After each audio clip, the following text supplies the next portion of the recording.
Good morning, student. Welcome in the class 7th. Let's start our next topic. Angle bisector. Angle bisector of a triangle. तो जैसे इसके पूर्व वाले video में मैंने आप लोग को कुछ होमवर्क्स वीडियो द्वारा बताया, समझा के बताया बेटा आप लोग को। यहाँ पे मैंने करके भी बताया। हमने कल लाइन सेगमेंट बाइसेक्टर देखा था और एंगल बाइसेक्टर देखा था। ये और दो होमवर्क मैंने दिए थे। वो होमवर्क ज़्यादा से ज़्यादा बच्चों ने मुझे करके बताया है। मुझे बहुत ज़्यादा खुशी हो रही है। और इसी तरह से इसके बाद आने वाले भी होमवर्क आप लोग इसी तरह से करके दिखाते रहिए, मुझे और ज़्यादा खुशी होगी। आज हम लोग जो angle bisector of a triangle देखने जा रहे हैं, उसके पूर्व मैं आप लोग को राइट एंगल ट्रायंगल और एक्यूट एंगल ट्रायंगल और ऑब्ट्यूस एंगल ट्रायंगल के रिलेटेड जानकारी बताना चाहूँगा। राइट एंगल ट्रायंगल मतलब ऐसा ट्रायंगल कि जिसका एक एंगल राइट एंगल हो और बाकी के जो दो एंगल हैं उसके अंदर, मतलब ट्रायंगल मतलब जिसमें तीन एंगल होते हैं, है ना, और जिनकी टोटल तीनों एंगल की टोटल 180 डिग्री होती है, उसे हम लोग ट्रायंगल कहते हैं। ये बताया आप लोग को। तो देखिए, एक एंगल जो है राइट एंगल में 90 डिग्री का होना बहुत ज़रूरी है और बाकी के जो दो एंगल होंगे वो ये सिंबल लेस दैन मतलब 90 डिग्री से कम होना चाहिए। यहाँ पे भी दूसरा एंगल 90 डिग्री से कम होना चाहिए। फिर हम लोग नेक्स्ट एंगल की तरफ चलेंगे, acute angle triangle. Acute angle triangle are those in which all the angles in a triangle are less than 90 degree. मतलब एक्यूट एंगल ट्रायंगल वो ट्रायंगल होंगे कि जिसमें तीनों एंगल जो होंगे वो उनका माप मेज़र 90 अंश से कम होना चाहिए। मतलब ये देखिए, लेस देन 90 डिग्री एक एंगल, दूसरा एंगल लेस देन 90 डिग्री और तीसरा एंगल भी लेस देन 90 डिग्री। इस तरह से एक्यूट एंगल ट्रायंगल की डेफिनेशन हम लोग बोलेंगे और इस तरह से उसको ड्रॉ करेंगे। और हमारा तीसरा इंपॉर्टेंट एंगल होगा obtuse angle triangle. Obtuse angle triangle means the triangle in which one angle must be greater than 90 degree and remaining angles will be less than 90 degree. मतलब कोई भी ऑब्ट्यूस एंगल ट्रायंगल में कोई भी एक angle जो होगा वो 90 डिग्री से बड़ा होना चाहिए और बाकी के जो दो एंगल्स होंगे वो 90 डिग्री से कम होंगे। ठीक है। अब ये जो तीनों ट्रायंगल्स हम लोगों ने देखे हैं, अगर इन तीनों ट्रायंगल की हम लोगों ने चांदे का उपयोग करके इसका मेज़रमेंट अगर लेकर देखा तो आप लोगों को ये 180 डिग्री ही मिलेगा, ना उससे कम ना ही उससे ज़्यादा। यही होता है ट्रायंगल का मेज़रमेंट। मतलब the sum of the angles of a triangle should be 180 degree. तो ये right angle triangle, acute angle triangle और ऑब्ट्यूस एंगल ट्रायंगल होने के बाद अब हम लोग हमारे प्रैक्टिस सेट 1 के थर्ड एग्जाम्पल की तरफ चलते हैं। प्रैक्टिस सेट 1 में हमारा थर्ड एग्जाम्पल है draw an obtuse angle triangle. मतलब हम लोग को कोई एक ऑब्ट्यूस एंगल ट्रायंगल ड्रॉ करना है and a right angle triangle draw करना है। Find the points of concurrence of the angle bisector of each triangle where do the points of concurrence lie. मतलब उनका पॉइंट ऑफ कॉन्करेंस हमको कहाँ मिलेगा वो हमको ज्ञात करना है। तो देखिए बेटा, आपके टेक्स्ट बुक में आपको यहाँ पे ये एक एक्यूट एंगल ट्रायंगल यहाँ पे दिया गया है। इसमें हम लोगों ने क्या किया है, एंगल बाइसेक्ट किए हुए हैं। ये एक एंगल, ये दूसरा एंगल, ये एक तीसरा एंगल हम लोगों ने बाइसेक्ट किया है। और जब इन तीनों को बाइसेक्ट करने के बाद इन तीनों का तीनों को मिलाकर एक पॉइंट हम लोग को यहाँ पे बीच में मिलता है, उसी को हम लोग angle of point of concurrence कहते हैं। क्या कहते हैं हम लोग? पॉइंट ऑफ कॉन्करेंस, जो कि हम लोग यहाँ पे आई से डिनोट करेंगे। Then point of concurrence is I. तो अब हम लोग को ये पॉइंट ऑफ कॉन्करेंस कैलकुलेट करना है, निकालना है। किसमें? एक राइट एंगल ट्रायंगल में बनाना है और एक ऑब्ट्यूस एंगल ट्रायंगल में बनाना है। तो लेट्स सी। देखिए स्टूडेंट्स, हमने यहाँ पे हमारा क्वेश्चन नंबर 3 लिख लिया है। Draw an obtuse angle triangle and a right angle triangle, find the point of concurrence of the angle bisector of each triangle, where do the points of concurrence lie. अब देखिए, हमको यहाँ पे एक obtuse angle triangle सबसे पहले draw करना है। देखिए, हम लोग थोड़ा सा बड़ा ही ऑब्ट्यूस एंगल ट्रायंगल लेंगे ताकि हम लोगों को इसको ड्रॉ करते समय कोई दिक्कत ना जाए इस तरह से इसको हम लोगों ने ड्रॉ कर लिया है। ये होगा हमारा ऑब्ट्यूज एंगल ट्रायंगल। इसमें मेज़रमेंट आप लोग अपने मन से लीजिए, सिर्फ थोड़ा बड़ा होना चाहिए और इसी पैटर्न से आप लोग को बनाना है, ठीक है। तो ये ट्रायंगल का नाम हम लोग यहाँ पे दे देते बेटा पी क्यू आर। ये होगा पी, ये होगा क्यू और ये होगा आर। अब दूसरा हम लोग को और एक ट्रायंगल यहाँ पे लेने के लिए बोला है, वो है हमारा राइट एंगल ट्रायंगल। तो देखिए हम लोग यहाँ पे एक राइट एंगल ट्रायंगल भी इसी के साथ बना लेते हैं।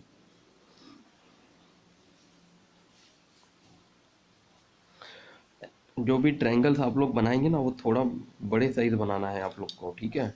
अब देखिए बेटा हम लोग को लेना है यहाँ पे डिवाइडर, और डिवाइडर से आप लोगों को ये पॉइंट क्यू पर इसको इस तरह से रखते हुए, है ना, एंगल बाइसेक्टर हम लोग यहाँ पे बना रहे हैं।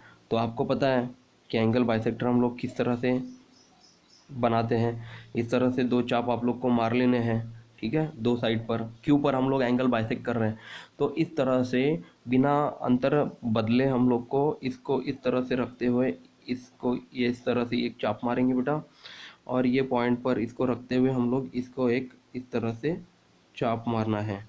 और एक चाप मार लेने के बाद ये पॉइंट जो हम लोगों को यहाँ से मिल रहा था, ये दो पॉइंट्स आप लोग को यहाँ पे इस पॉइंट को इस तरह से डार्क कर लेंगे, और डार्क करने के बाद ये दोनों पॉइंट्स हम लोग को इस तरह से जोड़ लेना है और इसको लाइन इंडिकेट कर लेनी है एरो बनाकर, ठीक है। ये हमारा पॉइंट क्यू का एंगल बाइसेक्टर हो गया है।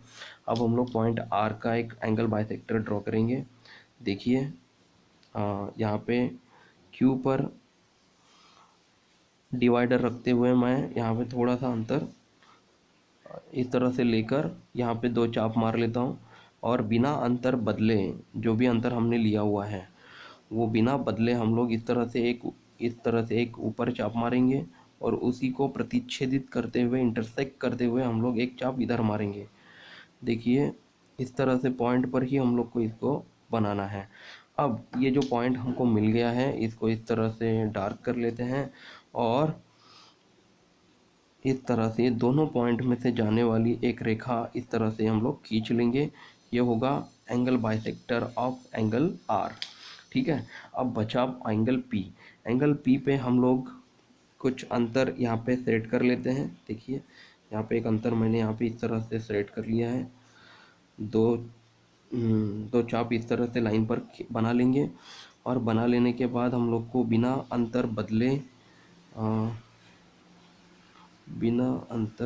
इस तरह से चाप मारना बेटा। ये देखिए इस तरह से चाप आएगा, ठीक है। और ये पॉइंट्स पर रखते हुए हम लोग को इस तरह से एक चाप यहाँ पे मार लेना है, ठीक है। देखो यहाँ पे चाप जो है वो इंटरसेक्ट होते हुए आप लोग को दिख रहा है, पर याद रखना है कि जो चाप आपने मारा हुआ है वही चाप पर आप लोगों का वही चाप पर आप लोग को यहाँ पे डार्क करना है पॉइंट को, ठीक है। तो ये हो गया हमारा, ये चाप हो गया, ये पॉइंट हम लोग को यहाँ पे मिल रहा है, ठीक है। और ये पॉइंट मिलने के बाद हम लोग को क्या करना है, इसको इस तरह से सीधी लाइन से बना लेना है। तो यहाँ पे देखिए बेटा आप लोग को ये जो पॉइंट ऑफ कॉन्करेंस मिल रहा है, जिसको हम लोग यहाँ पे आई से इंडिकेट करेंगे, ये पॉइंट ऑफ कॉन्करेंस हम लोग को कहाँ पे मिल रहा है, इनसाइड द ट्रायंगल, मतलब ट्रायंगल के अंदर में ही हम लोग को ये पॉइंट ऑफ कॉन्करेंस यहाँ पे मिलेगा, ठीक है। अब हम लोग चलते हैं हमारे राइट एंगल की तरफ। इसका नाम हम लोग ट्रायंगल ABC रख लेते हैं।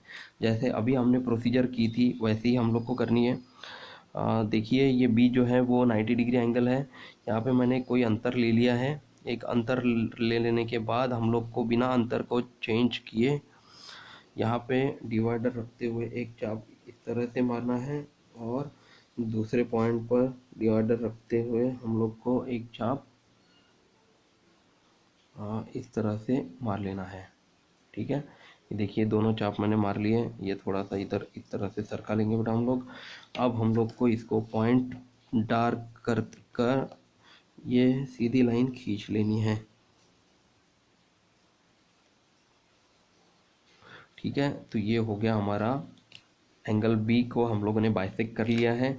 फिर हम लोग चलेंगे एंगल सी की तरफ। एंगल सी को इस तरह से एक डिस्टेंस हम लोग यहाँ पे ले लेंगे, यहाँ पे इस तरह से दो चाप मारेंगे, बिना अंतर बदले हम लोग इस तरह से इसको चाप मार लेते हैं सामने, और एक सामने पॉइंट, दूसरे पॉइंट से हम लोग एक चाप यहाँ पे मार लेते हैं। ठीक है, अब जो पॉइंट हम लोग को यहाँ पे मिल गया है उसको इस तरह से हमको ड्रॉ कर लेना है। ये लाइन हम लोगों ने यहाँ पे ड्रॉ कर ली, ये होगा angle bisector of angle C. और फिर बचा है एंगल ए। एंगल ए को भी हम लोगों को इस तरह से अंतर लेना है, एक अंतर लेकर यहाँ पे हम लोग दो चाप मारेंगे बेटा। देखें, इस तरह से दो चाप मैंने मार लिए हैं, और दो चाप मार लेने के बाद अब आप लोगों को यहाँ पे रखकर बिना अंतर को बदले हम लोग को यहाँ पे एक चाप मार लेना है। ठीक है, और यहाँ पे रखकर हम लोग को ये दूसरे पॉइंट पर, एंगल ए के दूसरे पॉइंट पर रखकर यहाँ पे एक चाप मार लेना है। ठीक है, देखिए ये जो पॉइंट आप लोग को मिला था, एक दोबारा यहाँ पे एक ये चाप को बढ़ा देंगे हम लोग। तो जो भी पॉइंट हम लोग को इनके इंटरसेक्ट से मिला हुआ है वहाँ पे इस तरह से डार्क कर लेंगे, और इस पॉइंट को हम लोग यहाँ पे इस तरह से खींच लेते हैं बेटा। तो ये हो गया हमारा angle bisector of angle A. तो यहाँ पे भी जो हम लोग को पॉइंट मिल रहा है उस पॉइंट को हम लोग मान लेते हैं ओ, कंसिडर करके चलेंगे। तो पॉइंट ऑफ इंटरसेक्शन जो हम कॉन्करेंस हम लोग को यहाँ पे मिल रहा है ना, तो ये पॉइंट ऑफ कॉन्करेंस हम लोग को कहाँ पे मिल रहा है, where do the point of concurrence lie, it lie inside the triangle. ये होगा हमारा फाइनल आंसर। ओके, सो देखिए स्टूडेंट्स, हम लोगों ने यहाँ पे एक सॉल्यूशन करके लिख लेना है। जो हमने एंगल ड्रॉ किया था वो पहला ट्रायंगल था obtuse angle triangle, triangle P Q are. ठीक है, और यहाँ पे आप लोग लिख सकते बेटा पॉइंट ऑफ कॉन्करेंस इज आई। ठीक है, फिर नेक्स्ट हम लोगों ने यहाँ पे राइट एंगल ट्रायंगल देखा था, नीचे जगह नहीं है इसलिए हम लोग साइड में ही लिख लेते हैं, right angle triangle and point of concurrence is O. ठीक है, तो obtuse angle triangle P Q R और right angle triangle A B C and point of concurrence is O. अब हमारे क्वेश्चन में जो पूछा गया था उस क्वेश्चन का आंसर लिखेंगे, find the point of concurrence of the angle bisector. हमने पॉइंट ऑफ कॉन्करेंस हम दोनों ट्रायंगल के पॉइंट ऑफ कॉन्करेंस हमने कैलकुलेट कर लिए। यहाँ इसका पॉइंट ऑफ कॉन्करेंस आई है, इसका पॉइंट ऑफ कॉन्करेंस ओ है, और लास्ट क्वेश्चन है where do the point of concurrence lie, तो it lie inside the triangle. तो हम लोग यहाँ पे आखिरी पेज पर, मतलब इसके नेक्स्ट पेज पर लिख सकते हैं बेटा, and therefore the point of concurrence of both obtuse angle triangle and right angle triangle